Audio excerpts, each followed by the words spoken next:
आज एक बच्चे की स्थिति ऐसी हो रखी है यहाँ पे कि वो सुसाइड के अलावा उसके पास कोई ऑप्शन ही नहीं है। एक बार शायद वो पटना की गलियों में उतरते, एक बार मुसल्लमपुर हाट के गलियों में उतर के देखते कि किस तरीके से बच्चा एक कमरा लेके रहता है, घर से अपना चावल दाल बोरिया में बांध के लेके आता है ट्रेन में, उसके बाद अपने कमरे में रहकर बनाकर खा। मेरा रेल मंत्री जी आपसे बहुत गुजारिश है, देखिए शायद हो सकते हैं आपके बच्चे बहुत ऊंचे ऊंचे स्कूल में पढ़ते हो, आपके पास बहुत सामर्थ्य हो, हम किसान के बच्चे, हमारे पास इतना सामर्थ्य नहीं होता है।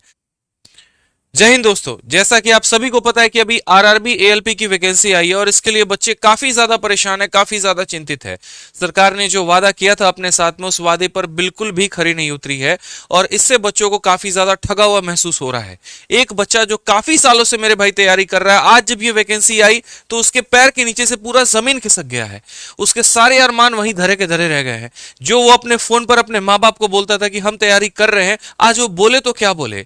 क्या वो ये बोले कि हाँ हम सुसाइड करने वाले हैं? क्या वो ये बोले कि हमको यहां पर कोई भरोसा नहीं रहा, अब वो वापस आके खेती करेंगे? उसके पास क्या ऑप्शन बच के रह गया है? आप ये बताइए। सरकार हर साल वादा करती है कि हम लाखों की संख्या में वैकेंसी देंगे, हम करोड़ों की संख्या में वैकेंसी देंगे, और दिया भी तो क्या दिया? मात्र 5,000। या तो आप ये बोल दो भैया कि हम पेपर ही नहीं करवा रहे, हम वैकेंसी नहीं देंगे, हम कोई आस ही नहीं रखेंगे यार, हम खेती करना शुरू कर देंगे, हम कोई बिजनेस व्यापार कर लेंगे, 2 पैसा कमाएंगे, इज्जत का कमाएंगे, खुश रहेंगे उसमें। एक तरफ आप जुमला दिखाते हैं, एक तरफ आप पूरा सपना दिखाते हैं, दूसरी तरफ यहाँ पे ऊँट के मुंह में जीरा के बराबर की वैकेंसी दे रहे हैं। ये बात है मेरे भाई रेलवे की। अगर आपको नहीं पता तो मुद्दा क्या है, बहुत सारे बच्चे सोच रहे हैं सर क्यों इतना बौखलाए हुए हैं, तो हम आपको पूरा मुद्दा समझाते हैं। मेरे भाई मुद्दा सबसे पहले बात करते हैं यहाँ पर कि 5 सालों में आरआरबी एएलपी की ये पहली वैकेंसी है। आज से 5 साल पहले वैकेंसी आई थी। आप सोचिए, ये कोई चुनाव नहीं है कि जो 5 साल के अंदर में होगा, यहाँ पर ये सरकारी वैकेंसी है जहां पर बच्चा दिन रात तैयारी कर रहा होता है। एक मध्यम वर्ग का बच्चा क्या करे, उसके पास पैसे नहीं आईआईटी में पढ़े, उसके पास पैसे नहीं है कि वो यहाँ पर जो है महंगी महंगी कोचिंग में जाके कोटा में तैयारी करे, वो सरकारी नौकरी को चूज करता है, वो कंपटीशन को चूज करता है। वहां पर वो चंद पैसे अपने सीमित साधनों के कारण एक छोटा सा कमरा लेके उसी में बना के खा के और अपनी पढ़ाई कर रहा है। वही उसका मंदिर है, वही उसकी लाइब्रेरी है, वही उसका कमरा है, वो सब कुछ है, और वहां से वो अपनी तैयारी करता है। और देते कितने हैं? तो हर साल ये टकरा देते हैं, अरे अब की देंगे ना वैकेंसी, रुको ना, काहे टेंशन ले रहे हो, अरे मत परेशान हो। जहां कोई आवाज उठाता है देंगे ना वैकेंसी, रुको ना, वो मन में यह आस लेके बैठा होता कि चलो अब आएगा, अब आएगा, अब आएगा। ये तो कभी नहीं आया। 5 सालों में वैकेंसी, और वो भी मात्र 5,000। अगर हम इसमें बात करें तो टेक्नीशियन के पदों को हटाकर असिस्टेंट लोको पायलट के मात्र 5,694 पद रखे गए हैं। इसके पहले जितने भी आरआरबी एलपी की वैकेंसी आते थे उनमें टेक्नीशियन का पद 40% होता था। अगर 100 सीटें आई हैं तो 40 सीटें लगभग एलपी की टेक्नीशियन की होती थी। इस बार तो टेक्नीशियन का जिक्र भी नहीं है। सबसे बड़ा सवाल है, क्या टेक्नीशियन का पद खत्म हो गया, या फिर टेक्नीशियन का पद आप निकालने वाले ही नहीं है, या निकालने वाले हैं तो अलग निकालने वाले हैं, तो कब निकालने वाले हैं, और निकालेंगे भी तो कितनी, और नहीं निकालेंगे तो क्यों खत्म किया? कई सारे बच्चे के अंदर में सवाल है। जो बच्चा टेक्नीशियन के गेस्ट पेपर लगा रहा था, जो उस तरीके से वो अपनी पढ़ाई कर रहा था, वो करे तो क्या करे? आपने तो रास्ता ही खत्म कर दिया। मतलब कई किलोमीटर चला के लास्ट में बोलो मंजिल कुछ है ही नहीं। ये कोई बात थोड़ी होती है। 2018 में जो नोटिफिकेशन आया था उसमें एएलपी के कुछ 63,000 पदों पर भर्ती आई थी, और याद रखिए ये भी प्रोटेस्ट के बाद हुआ था। उस समय भी आपने 25,000 के करीब में वैकेंसी दी थी, और बच्चों ने जब धरना दिया तब जाकर उसके बाद में जो है 63,000 की वैकेंसी आई थी। और इस समय तो कहानी ऐसी गई गुजरी कर दी आपने कि 5,000 5,500 के करीब में वैकेंसी दी है। ठीक है, कोरोना के समय में जहां पूरा भारत 2 साल तक व्यस्त था, पूरा भारत बंद था, जहां पर कोई भी संभावना नहीं थी पढ़ने की, पढ़ाने की, ना कोई वैकेंसी ना कुछ वहां पे, और आज आप सीधा 5 साल बाद वैकेंसी फोड़ते हैं, और उसके बाद में उन बच्चों का सोचते भी नहीं जिनका आयु कोरोना के चक्कर में चला गया। आपने जो समय सीमा बांध रखी है, जो आयु सीमा बांध रखी है, उसमें कई बच्चों का ऐसा नुकसान हुआ जैसे अभी यूपी कांस्टेबल में हुआ था। वो तो पेपर देने के लायक ही नहीं बचे। वो तैयारी एक आस में करते रहे यहाँ पर कि चलो अब आएगा तो हम पेपर देंगे, हम एलिजिबल होंगे, और नोटिफिकेशन आने के बाद में पता चलता है वो तो एलिजिबल ही नहीं है। तो यहाँ पर उनको कोई छूट नहीं दी गई है। ये सबसे बड़ी गलती है। इस बात पर भी सरकार का ध्यान देना चाहिए। मुझे लगता है कि यार हमने हमेशा बच्चों को ये पढ़ाया कि देखो जो ब्यूरोक्रेट्स होते हैं बहुत सोच समझ के जमीनी स्तर पर काम करते हैं, बच्चों के हित के बारे में सोचते हैं, लेकिन वो ऐसा सोचेंगे हमें नहीं पता था कि जमीनी स्तर पर उन्होंने बच्चों के बारे में सोचा ही नहीं। एक बार शायद वो पटना की गलियों में उतरते, एक बार मुसल्लमपुर हाट के गलियों में उतर के देखते कि किस तरीके से बच्चा एक कमरा लेके रहता है, घर से अपना चावल दाल बोरिया में बांध के लेके आता है ट्रेन में, उसके बाद अपने कमरे में रहकर बनाकर खाता है। आए दिन वो कोचिंग भागता है, इस लाइब्रेरी उस लाइब्रेरी, कोचिंग दर दर वो मेहनत करेगा, सारे पन्नों को जो है मेरे भाई गोरों से काला करेगा, वो पेन रगड़ रगड़ कर उसकी किस्मत खराब हो चुकी है, लेकिन उसकी वैकेंसी नहीं आई भाई। सीधा सीधा शुरू में ही बोल देते कि ऐसी कोई गवर्नमेंट बॉडी होगी ही नहीं, रेलवे होगा ही नहीं, तुमको वैकेंसी देंगे ही नहीं, तो वो क्यों मेहनत करता है उसके पीछे, वो कोई और एग्जाम की तैयारी कर लेता। भारत में हम कहते हैं कि अर्थव्यवस्था का बहुत ज्यादा पैसा रेलवे पे खर्च होता है। क्या वो ये रेलवे है जहां पर 5,000 वैकेंसी आ रही है? क्या 5 सालों में कितने लोग रिटायर हो गए मेरे भाई? क्या 5 सालों में कोई वैकेंसी नहीं आई? इतनी ही लोगों की हमें आवश्यकता थी, टेक्नीशियन की हमें आवश्यकता ही नहीं थी। सरकार पीछे से किसी ना किसी माध्यम से लोगों से भर रही है रेलवे में और मेन वैकेंसी नहीं निकाल रही है। वो यहाँ पर ग्रुप डी वालों से जबरदस्ती का काम करवा रही है, लेकिन एक तरीके से यहाँ पर कहीं पर भी मेन वैकेंसी की बात ही नहीं हो रही। यहाँ पे ऐसे तो सिस्टम नहीं चलने वाला है।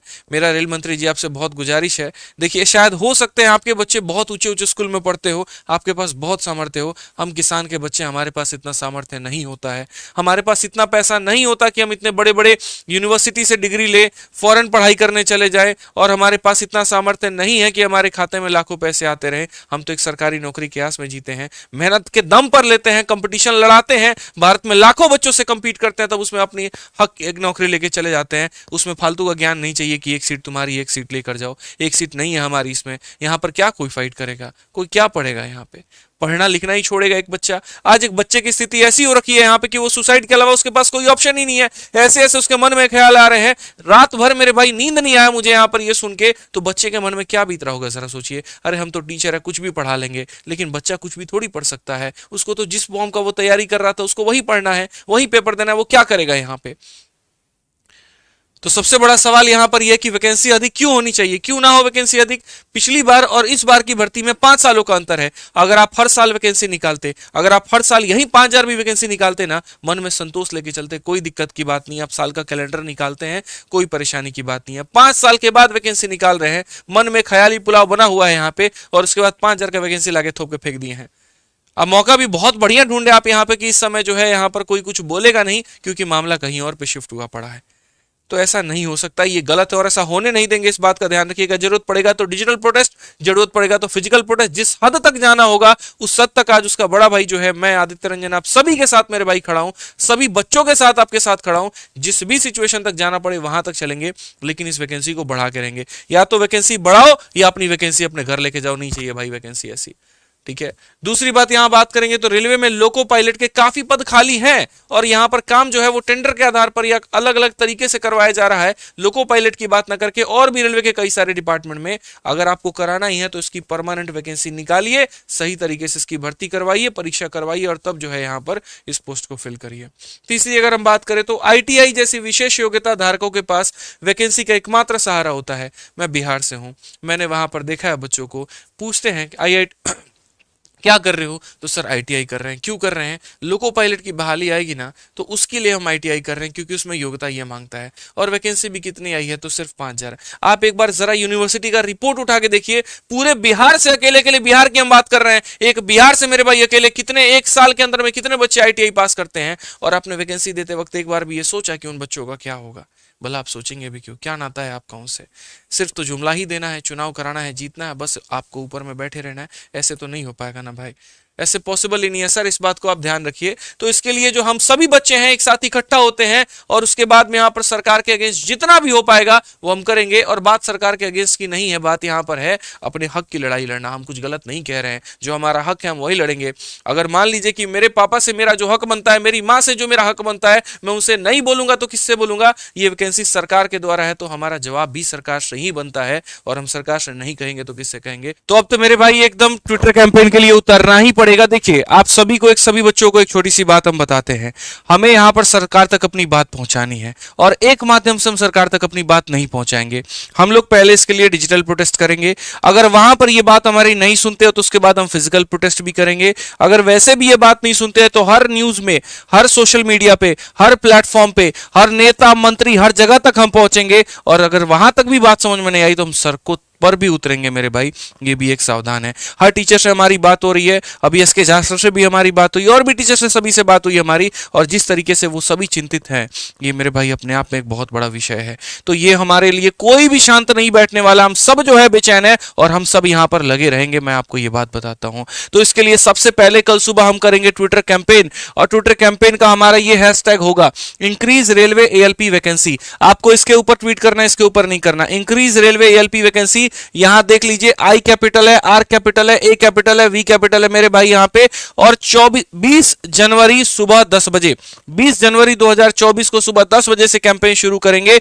20, 21, 22, 23 जब तक होगा हमारा ट्विटर कैंपेन शुरू करेंगे। उसके बाद में हम आपको फिर बताएंगे कि ट्विटर कैंपेन के अलावा हम और क्या क्या कर सकते हैं। इसके अलावा आप सभी बच्चों से मैं एक अनुरोध करूंगा यहां पे यार, कि आप जितना हो सकता है 2 मिनट, 3 मिनट, 4 मिनट की वीडियो बनाकर अलग अलग जगह पर, अलग अलग प्लेटफॉर्म पे, अलग अलग न्यूज चैनल्स को सबको शेयर करें यहां पे।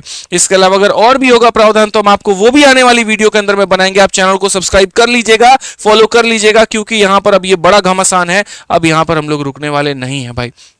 ठीक है, ये मुद्दा है और इस 5,000 को 50,000 से ऊपर बदलवा कर रहना है, ये हम सभी प्रण लेते हैं। एक बात आप सभी स्टूडेंट्स और बोलेंगे, जैसे कि एक बहुत बड़ी बात है ना कि सब चाहते हैं कि चंद्रशेखर आजाद हो लेकिन पड़ोसी के घर में हो, तो ये वाला काम मत करिएगा यहाँ पे।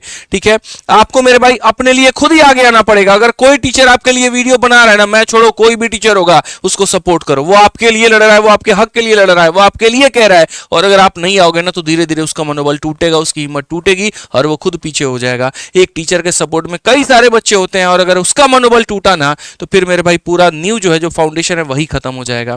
ठीक है, तो इस बात को ध्यान रखिए। कोई भी टीचर है, कोई भी मुद्दा अगर वो बना रहा है ना तो उसको सपोर्ट करिए, उसकी वीडियो को शेयर करिए। ठीक है, उसके साथ डटे रहिए। आप लोग सबसे बड़ी हिम्मत है यहाँ पर, इस बात को ध्यान रखिएगा। मैं एक गुरु हूं, मैं एक भाई हूं, मैं सब कुछ, और मुझे पता है मुझे मेरी हिम्मत मेरे बच्चों से मिलती है, तो आपका साथ होना बहुत जरूरी है, इस बात का ध्यान रखें। तो मिलते हैं कल सुबह ट्विटर पे, और ये हमारा ट्विटर आईडी है। हर तरीके से जो भी संभावना हो जाएगा हम आप लोगों को टाइम पर अपडेट करते रहेंगे। सारा अपडेट आपको ट्विटर पर ही मिलेगा। ये हमारी ट्विटर आईडी है आदित्य रंजन 108 करके। आप यहां पर ट्विटर पे इसे फॉलो कर लीजिएगा। क्या करना है, कैसे करना है, आगे का मुद्दा क्या रहेगा, पूरा लिखित रूप में हम यहां पर ऐसे में आपको बताते रहेंगे और आपको सारी बातें जो है वो हम समझाते रहेंगे। ठीक है, इसके अलावा अगर आपका कोई भी डाउट होगा तो वीडियो के कमेंट बॉक्स में जरूर बता दीजिएगा मेरे भाई। ठीक है, सुबह 10 बजे कैंपेन शुरू हो जाना चाहिए, इस बात का ध्यान रखो आप लोग। ये लड़ाई आपकी है और आपको जीतनी है, किसी भी हाल में ध्यान रखिए। मिलते हैं अगले वीडियो में, आज के लिए इतना ही। जय हिंद।